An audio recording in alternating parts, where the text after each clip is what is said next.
Ephesians chapter 4.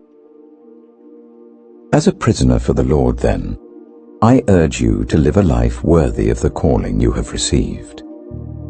Be completely humble and gentle. Be patient, bearing with one another in love. Make every effort to keep the unity of the Spirit through the bond of peace. There is one body and one Spirit, just as you were called to one hope when you were called. One Lord, one faith, one baptism, one God and Father of all, who is over all, and through all, and in all. But to each one of us, grace has been given as Christ apportioned it. This is why it says, "When he ascended on high, he took many captives and gave gifts to his people." What does he ascended mean, except that he also descended to the lower earthly regions?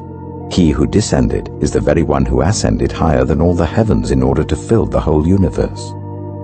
So Christ himself gave the apostles, the prophets, the evangelists, the pastors and teachers to equip his people for works of service, so that the body of Christ may be built up until we all reach unity in the faith and in the knowledge of the Son of God and become mature, attaining to the whole measure of the fullness of Christ.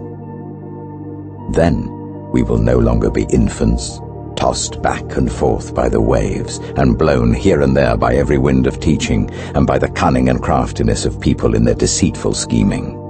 Instead, speaking the truth in love, we will grow to become in every respect the mature body of him who is the head, that is, Christ.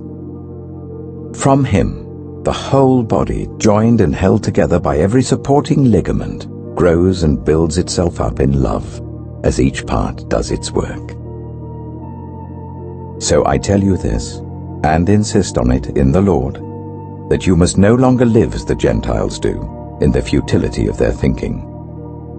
They are darkened in their understanding, and separated from the life of God because of the ignorance that is in them due to the hardening of their hearts. Having lost all sensitivity, they have given themselves over to sensuality, so as to indulge in every kind of impurity, and they are full of greed. That, however, is not the way of life you learned when you heard about Christ, and were taught in him in accordance with the truth that is in Jesus. You were taught, with regard to your former way of life, to put off your old self, which is being corrupted by its deceitful desires, to be made new in the attitude of your minds, and to put on the new self, created to be like God in true righteousness and holiness. Therefore each of you must put off falsehood and speak truthfully to your neighbor, for we are all members of one body. In your anger, do not sin. Do not let the sun go down while you are still angry, and do not give the devil a foothold. Anyone who has been stealing must steal no longer, but must work, doing something useful with their own hands, that they may have something to share with those in need. Do not let any unwholesome talk come out of your mouths, but only what is helpful for building up others, according to their needs, that it may benefit those who listen.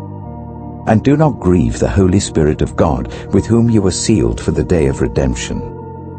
Get rid of all bitterness, rage and anger, brawling and slander, along with every form of malice. Be kind and compassionate to one another, forgiving each other, just as in Christ God forgave you.